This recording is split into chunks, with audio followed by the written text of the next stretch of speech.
Alright, y'all, so this episode of Love and Hip Hop Atlanta was given what it was given. So let's give it what we got.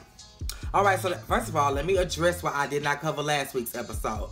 Girl, it really wasn't giving that much into the last scene. And I was just like, I'm not gonna do a whole video talking about a 5-minute scene, okay? When I know they gonna pick it up next week. Well, this week. And they did. And here we are. So as we proceed, the episode picks up with Pooh acting a damn fool and everybody wanting to beat her ass because she done came to their paradise and just wreak some motherfucking havoc, and they not having it. And then when everything had calmed down, she had the nerve to say, I came in peace. I just wanted to talk. And everybody was getting her ass together. Bitch, how is that so? And you came with a shitty sheet and Pampers. I don't understand. That don't make no sense if you came in peace. First of all, why are you keeping shitty sheets? Them sheets gotta stink. And if you wash them, then they're no longer shitty, right? So...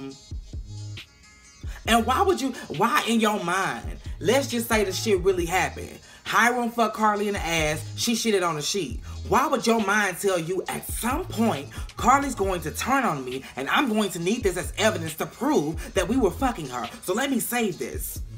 That don't even make sense, Pooh. Akbar has a performance back in Atlanta, and Hiram and Stevie J show up to support her and potentially scout to see if they want to sign her or work with her or whatever. She invited Sierra for moral support, so of course Sierra's there. I don't know why Sierra didn't go to Trinidad, but Sierra's back in Atlanta, and because she's in Atlanta, she went ahead and supported Akbar. Akbar doing her thing or whatever, and she did a relatively good job. And notice, this time, it wasn't no shots fired, it wasn't no this, it wasn't no that. It was really good lyrics, it was a catchy song, it was... Well, the crowd wasn't really vibing, but, you know, it was something, okay? It was something. It was a whole lot better than that shit you had going on when you had that shit aimed at Tokyo. So after the performance or whatever, Sierra and Akbar walk over to Stevie J and Hiram and they sit down. And before they can even get into the performance and giving her critiques or whatever, Sierra going off that look and she like, Hiram, I need to talk to you about your bitch Pooh and what happened in Cancun. And Hiram was like, hold on, bitch, let me stop you right there, bitch. This is a professional setting. This is a professional meeting. So that personal shit is gonna have to wait. Thank you. She said, okay.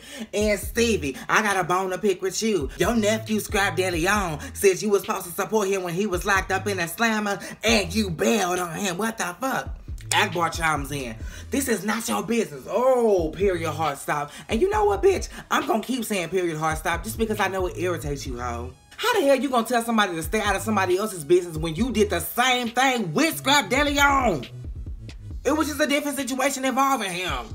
So girl, poof. Carly's family party. First of all, that house, that estate, bitch, is massive and beautiful. Okay? Carly, whoever that is in your family, they got coin. So the dudes walk outside or whatever, and it's revealed that Kirk gave Jasmine his number and Rashida don't know. Now let me step out of reality for a minute. I know damn well Rashida know because when she stepped out of that room for Kirk to have a conversation with his daughter, baby, it was an empty building. She could have been on the other side and still heard clearly what was going on because they was speaking loud. So I know she know that the girl don't want to be involved no more. And he still got to have contact with his son in some type of way. But for the sake of the show, let me step back into reality. And oh my goodness, like Rashida, this is not good, y'all, because they are literally just now getting back on a good path, and I just don't want anything to fuck up the relationship. So Kirk, you need to tell Rashida right now before it gets too deep and she get the text and stuff she ain't supposed to text, and you just don't want nothing to happen. You don't want nothing to happen at this point. Back in the house, we got the ladies, and the family is questioning Carly. Why is Jack here? And where's Mo? Like, what the fuck? Why he here? What they don't realize is his current girlfriend is sitting right in the room. And so they like, we don't like Jack. He hurt Carly, this, that, and the third. And Kendra was like, let me just walk off before I bust bitches in their face because they talking about my man. He didn't change. He don't do me like he did her. Pooh and Carly. Okay, so Rashida and Mimi finally set up another meeting between Carly and Pooh to try to salvage one last piece of whatever this shit is. And Pooh was like, girl, let's just let this go, okay? At this point, it's embarrassing. Like, don't nobody want to be doing all of this? Let's just make peace. I want peace with you, Carly. Carly was like, okay, admit you lied, and there'll be peace. And baby Pooh wasn't saying nothing. And Mimi and Rashida was like, wait a minute now. The fact that she just blatantly will not say that, bitch, something went down. Something happened. And then Carly got to talking. Carly was like, my man don't even care, even if I did fuck with you. But I'm telling you this, once I got with Arkansas Mo, I stopped fucking with you. So all that's in the past, right? And Carly, what you talking about? What's this right here? What you talking about? You stopped fucking with her? Okay. And then this is what was killing me. Carly kept saying, for the sake of my child, please. For the sake of my child, please. Your child is a grown-ass woman. So any decision you make is alright with her, I'm sure. And even if it ain't, mama gonna be alright. If Eva can survive a motherfucking sex tape, your motherfucking daughter can survive a threesome. Believe it. So it's safe to say no peace was made. They walked off, let bygones be bygones or whatever. And then Pooh happened to be on a bus ride home with Mimi and Rashida. And they're like, bitch, what's going on? Like, seriously. I heard a recording from Hiram saying nothing ever happened. So, bitch, you need to explain, because right now it's looking like you just being a sore loser in this situation. Pooh let it all out. Pooh said, bitch, she tried to trap Hiram. She told Hiram that the daughter was on the phone. And for those who don't know, she looked at Hiram as like a godfather, like a uncle or some shit. So what uncle would say, yeah, I've been fucking your mama in the ass? And Rashida and Mimi was like, oh my God, girl, you got up on da-da-da-da-da. She said, and furthermore, catch this. She called her voicemail. Maybe Hiram was on a voicemail. G's don't kiss and tell. I ain't about to tell that girl daughter what I did. Da-da-da-da-da. So basically, he was saying on a voicemail, I'm not about to do that. We all know what happened. And boom, that just cancels out the little recording that Carly got. Because, baby, she riding with pride with that one. Stevie J and Scrap. So they finally get to sit down and talk about the beef that Stevie didn't even know existed until Sierra had brought it to his attention. So they sitting down, they talking or whatever, and Scrap was like, yeah, I got a beef with you. What happened was, you were supposed to come and speak at my prison and encourage the brothers that I was locked up with. And you said you was going to do it. And when I called you with a date and time, bitch, you never answered the phone. Stevie J was like, well, I had my own situation going on with the feds. I had my own situation going on. And Scrap was like, I understand that. But at least tell me no. Don't just run and hide. And Stevie had to admit that he was fucking wrong for that shit. And I'm glad you did, because you was fucking wrong for that shit. And Scrap was like, well, I got you on the line. Why am I hearing in the streets that you done fucked Tommy? And Stevie was like, nah, I never smashed. She just pulled my dick out in the Bentley.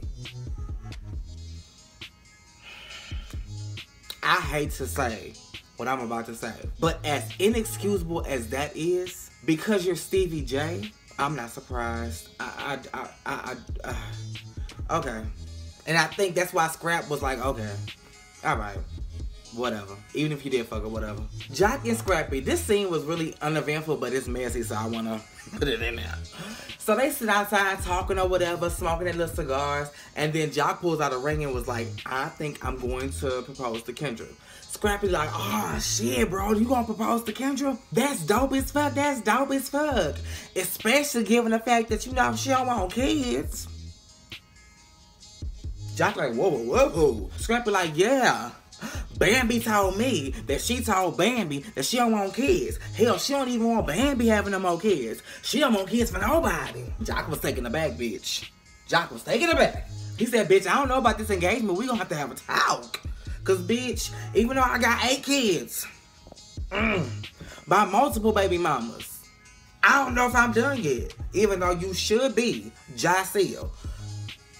I understand. Don't shut me out without even talking to me about it. And finally, Jam Nation, the longest fucking party in the fucking world. They at the party. Everybody having a good time. Then daylight hit. Everybody still at the party. Pooh in her little 2-piece. Kendra look over. And Jock is pouring water down Pooh's ass while she just boom, twerking her ass off. Kendra like, I think if it was anybody else, she probably wouldn't have been as moved. But the fact that Pooh been wreaking havoc behind being sexual and all, and you know, everybody know her history. So it's like, oh. And Carly had told her, girl, be on the lookout, because she gonna try to get whatever man she can. And then she look over and it's her man. That's, you know, so she was like, oh, hell no. Josiah, we need to talk now. So they go inside the trailer or whatever, and she chewing his ass the fuck out. Even though you drunk, you need to know better than that. Da, da, da, da. You making a fool of me, this, that, and the third. And he said, oh, bitch, you want to talk about that shit, but you don't even want to have kids? She, oh, we going there? Oh, we going there? You could tell they hit a soft spot because she was like, I don't want to talk about this right now. And he was going in like, bitch, don't shut me out. If I want to have kids, I want to have kids. I know we ain't talked about it, but bitch, don't cut out the possibility. And Kendra was like, and I agree with this, I cannot have this conversation with you right now because you drunk. We ain't gonna get nowhere, so let me just walk away. And that's how the episode ended. Y'all, I know I sound tired because I did this shit at night. Like, I did this shit the night of. I always do it the next day, but it was just, I said, let me just get it out of my system now. Let me get it out of my system. But yeah, it was given what it was given. Make sure you guys are liking, commenting, and subscribing, and that your notifications are on. Same place, same time.